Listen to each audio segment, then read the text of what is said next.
नमस्कार, मी दीपक सोनवणे, सहशिक्षक, जिल्हा परिषद केंद्रीय प्राथमिक शाळा भराडी, तालुका सिल्लोड, जिल्हा छत्रपती संभाजीनगर, वर्ग इयत्ता चौथी, अभंगवाणी.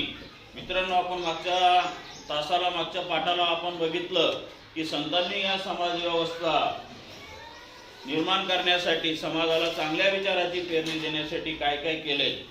भजन, कीर्तन, अभंगवाणी अशा स्वरूपाचे अनेक कवने, अनेक रचना त्यांनी रचल्या.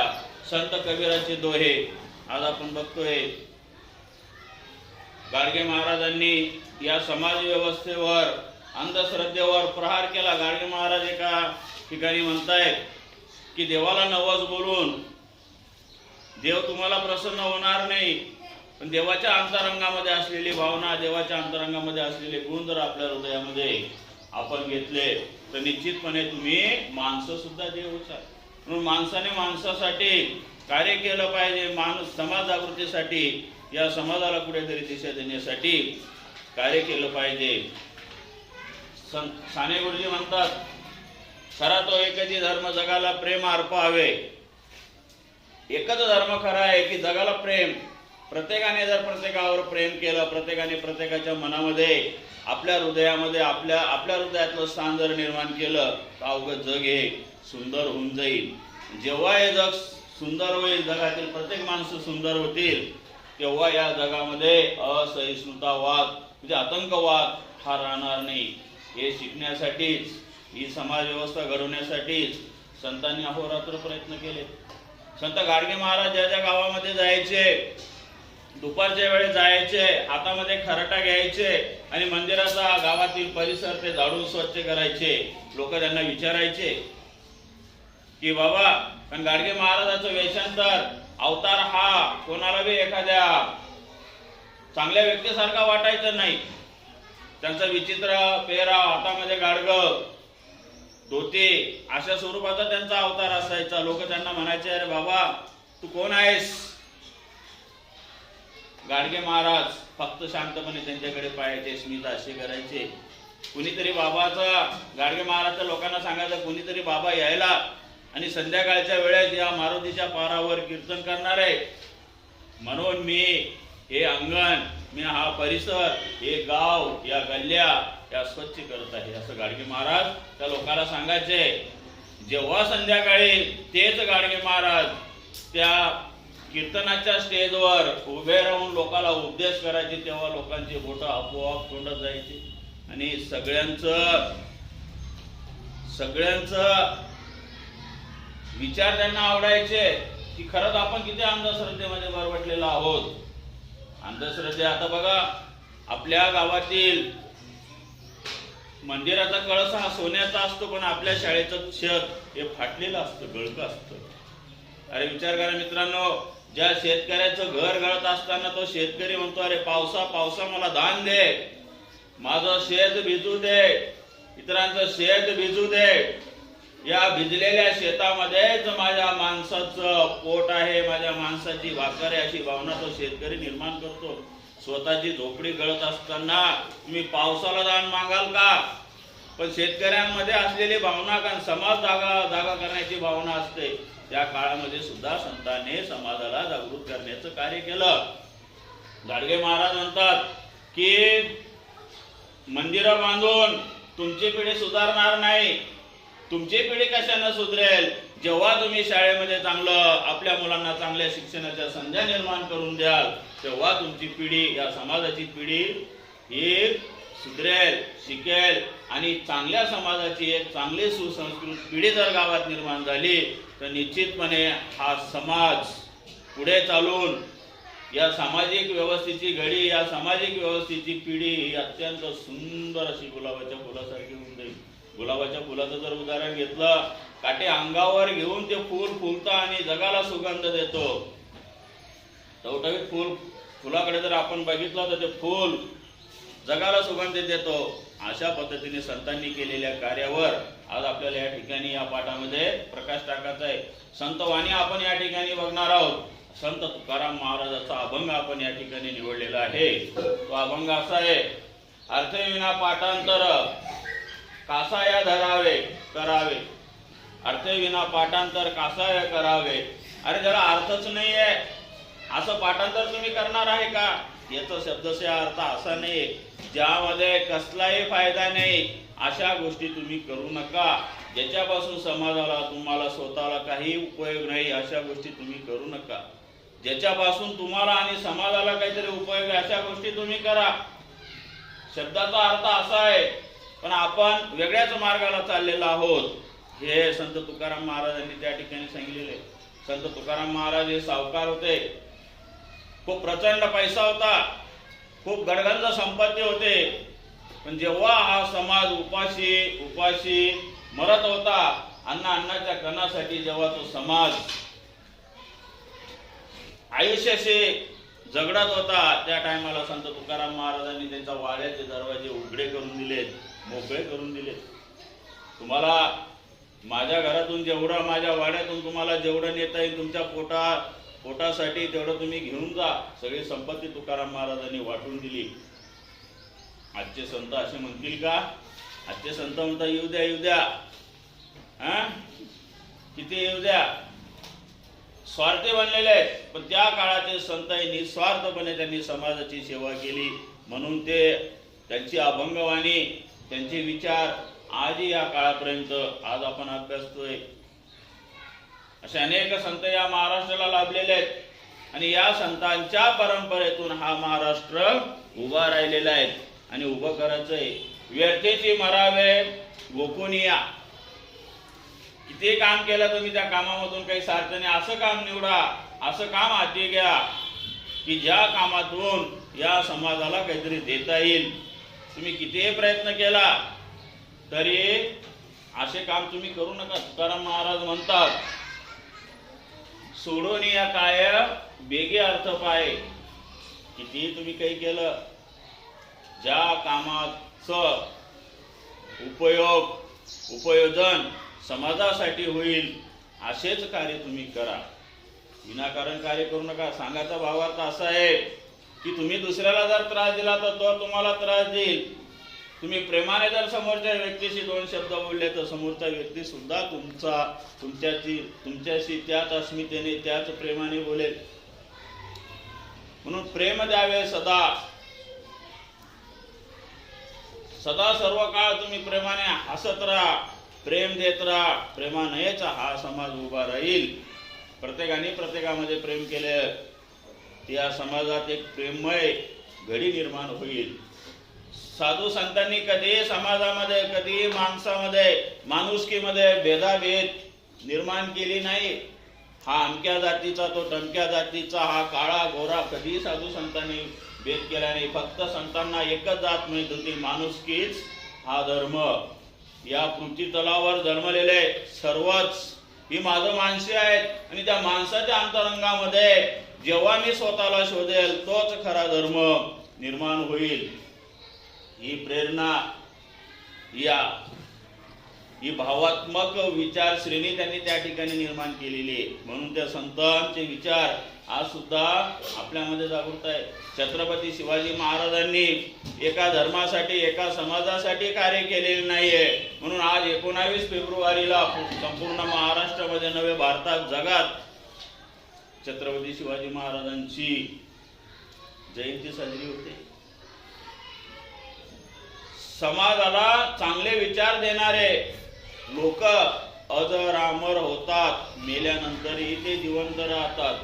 संत तुकाराम महाराजांनी या समाज व्यवस्थेची घडी कशी निर्माण करावी याचे विचार त्या काळामध्ये त्यांनी निर्माण केलेले. संत ज्ञानेश्वर महाराजांनी सुद्धा त्या काळामध्ये त्यांच्या डोक्यामध्ये ते विचार निर्माण केलेले आहेत आणि त्या दृष्टिकोनातून त्यांनी ज्ञानेश्वरी लिहिली. संत ज्ञानेश्वर महाराजांनी संत तुकारामाची अभंगवाणी आज आपण ऐकतोय. ही आज चालू आहे. आजच्या समाज व्यवस्थेला सुद्धा, आजच्या समाजाला सुद्धा ती उपयोगी पडते आणि त्यामध्ये जीवनाचं सर्व तत्व, जीवनाचे सार सामावलेले आहे. म्हणून संत आजही आपल्यातून गेले तरी आज संत परंपरा ही महाराष्ट्रात चालू आहे, अखंड चालू राहणार आहे, पुढेही चालू राहणार आहे. कारण त्यांच्या पावलावर पाऊल ठेवून आज आपण चालत आलेलो आहोत. भविष्यामध्ये सुद्धा आपण चालणार आहोत. तुम्ही सुद्धा एक समाजाची पिढी आहोत. उद्या मोठे झाल्यानंतर तुम्ही आपल्या समाजामध्ये जाल, तुमच्या मनामध्ये जर चांगले विचार, चांगले सुविचार जर तुम्ही समाजामध्ये घेऊन गेला तर तशाच विचाराची माणसं त्या ठिकाणी भेटतात.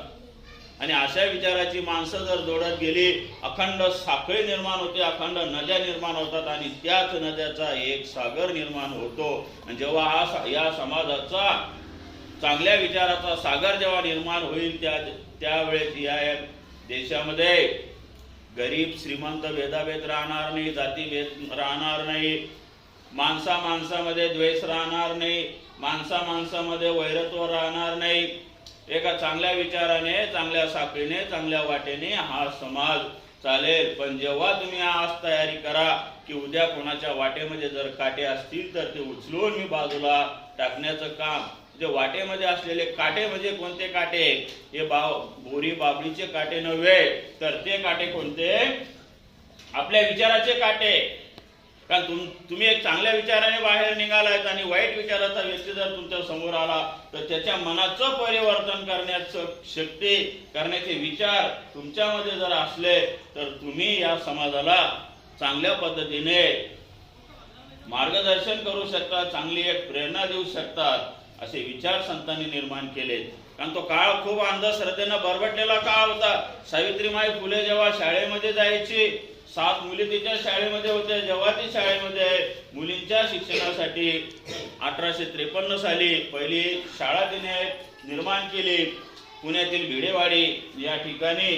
तेव्हा ती जायची, तेव्हा लोक तिला मुलींना शिकू नको म्हणून दगड धोंडे मारायचे, शेण उचलून मारायचे आणि अंडे सुद्धा फेकून मारायचे त्या सावित्रीमाई फुलेला. पण बिचारी माग एक पाऊल पुढे तिने विचाराने उचललं. तिने मनामध्ये निर्णय घेतला की मी या समाजाला शिकवण, या समाजाची उद्याची पिढी मला पाहायची आहे.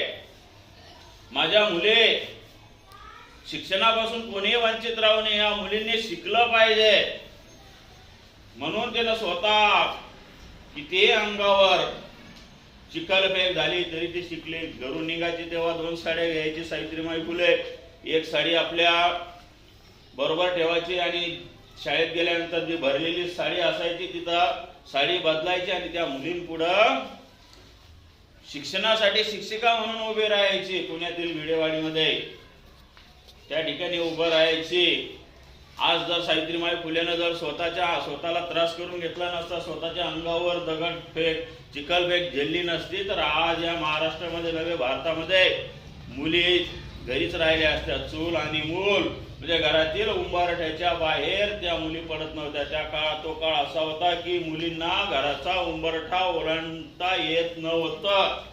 फक्त तिनं आपली चूल आणि मूल एवढंच फक्त सांभाळायचं असं सावित्रीमाई तो काळ होता. अशा काळामध्ये सावित्रीमाई फुलेंनी समाज व्यवस्था निर्माण करण्यासाठी स्वतः कष्ट सोसलेत. म्हणून आज मुली प्रत्येक क्षेत्रामध्ये मुली शिकतायत. कोणी शिक्षक आहे, कोणी डॉक्टर आहे, कोणी इंजिनियर आहे, कोणी राष्ट्रपती. भारताची पहिली पंतप्रधान इंदिरा गांधी आहेत. प्रतिभाताई पाटील ही एक स्त्री राष्ट्रपती बनली. आता जिथे राष्ट्रपती आहे द्रौपदीताई मुर्मू ही आदिवासी समाजाची एक स्त्री आहेत. कोणी पायलट आहेत, कोणी विमान चालवतात, एसटी मध्ये कंडक्टर आहेत. आपल्या शाळेमध्ये ज्या स्त्रिया आहेत त्या शिक्षिका आहेत. कारण मुलींना ही संधी दिली म्हणून त्या विकास करू शकल्यात. आणि ही संधी देण्याचं कार्य मुनी केलं सर्वप्रथम सावित्रीमाई फुलेंना. म्हणून आज ही समाज व्यवस्था त्यांनी निर्माण केली. भविष्यातील समाज व्यवस्था निर्माण करण्यासाठी, सामाजिक पिढी निर्माण करण्यासाठी त्यांनी स्वतः कष्ट सोसलेत. म्हणून हा समाज उभा राहिलाय. मुलांबरोबर पुरुषांबरोबर मुली आज कार्य करतायत. प्रत्येक क्षेत्रामध्ये मुली आहेत. आपल्या छत्रपती संभाजीनगर जिल्ह्याच्या शिक्षणाधिकारी सुद्धा स्त्री आहेत, अश्विनीताई. आणि या बघा शाळेतील व्यवस्था त्या सांभाळतायत. हे कशामुळे सांभाळतायत? की सावित्रीमाई फुलेनं सोसलेल्या कष्टामुळे. त्या कष्टाला आलेलं फळ, त्या कष्टाला आलेलं यश हेच म्हणावं लागेल. जालना जिल्ह्याची सीओ, मुख्य कार्यकारी अधिकारी ही एक स्त्री आहे. असे अनेक उदाहरण आपल्या डोळ्यासमोर आहेत. अनेक उदाहरणातून आपण घडत आहोत. म्हणून संत तुकाराम महाराज म्हणतात, अर्थरूप राय होऊन या, तुका म्हणे ज्याला अर्थी आहे भेटी. तुका म्हणे ज्याला अर्थी आहे भेटी. ज्याचाने ज्याचा जर संगम जुळला, विचाराचा संगम जुळला, विचाराचा पुष्प जर निर्माण झालं, तर निश्चितपणे एकमेकाच्या जवळ येऊ. आपल्या वर्गातील काल परवाचं उदाहरण, दोन मुले एकमेकाशी भांडत होत्या, पण दोघे एकमेकाच्या जवळ आणण्याचे विचार माझ्यामध्ये होते, म्हणून त्या मैत्रिणी झाल्यात. समाजामध्ये सुद्धा असे अनेक उदाहरण आहेत. शेजारी शेजारी बोलत नाहीयेत, शेजारी शेजारी एकमेकाशी बोलत नाहीत, त्यांचे भांडण झालेले असतात.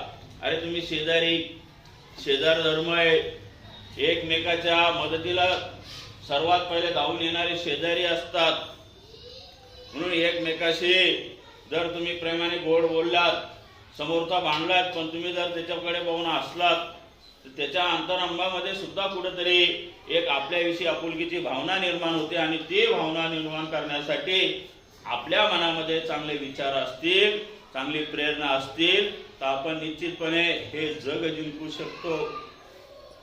शिवाजी महासाहेब जिजाऊंनी स्वराज्याचं देखणं स्वप्न निर्माण केलं आपल्या अंतरंगामध्ये, की हे राज्य सुराज्य व्हावं, स्वतःचं राज्य, स्वतःच्या विचारातून हे राज्य उभं राहावं, असं एक देखणं स्वप्न मनामध्ये घेऊन जिजाऊंच्या मनामध्ये असलेले विचार आपल्या मुलामध्ये म्हणजे छत्रपती शिवाजी महाराजांच्या मनामध्ये पेरण्याचं काम बालपणी जिजाऊंनी केलं. म्हणून छत्रपती शिवाजी महाराज घडले, सुराज्य निर्माण केलं.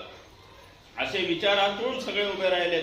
संत तुकाराम महाराजांमध्ये सुद्धा तेच विचार होते, की भविष्यामध्ये मला अशा पद्धतीची समाज व्यवस्था निर्माण करणारे आहे, की ज्या समाज व्यवस्थेमध्ये कसलाही दोष असणार नाही, माणसाशी प्रेमाने वागतील.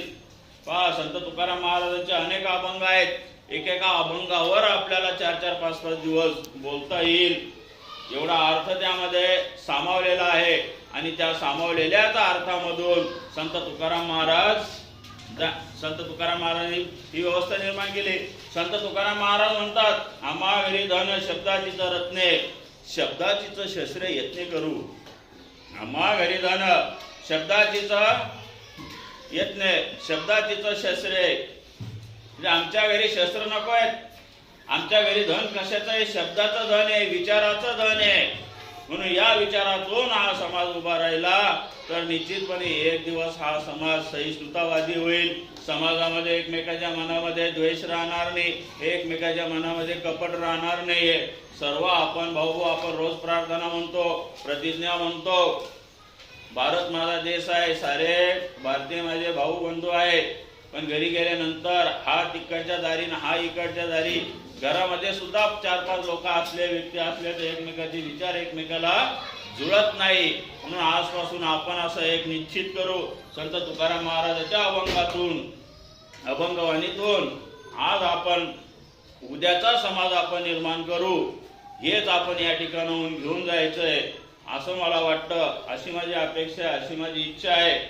या तासाला आपण संत तुकाराम महाराजांचा अभंग पाहिला, पुढच्या तासाला आपण संत चोखामेळा यांचा अभंग पाहणार आहे, संत शेख मोहम्मद यांचा अभंग पाहणार आहे. मी या ठिकाणी थांबतो. ज्या ज्या गोष्टी तुम्हाला घेऊन जाता येईल त्या त्या गोष्टी अवश्य घेऊन जाव्यात अशी अपेक्षा व्यक्त करतो. धन्यवाद.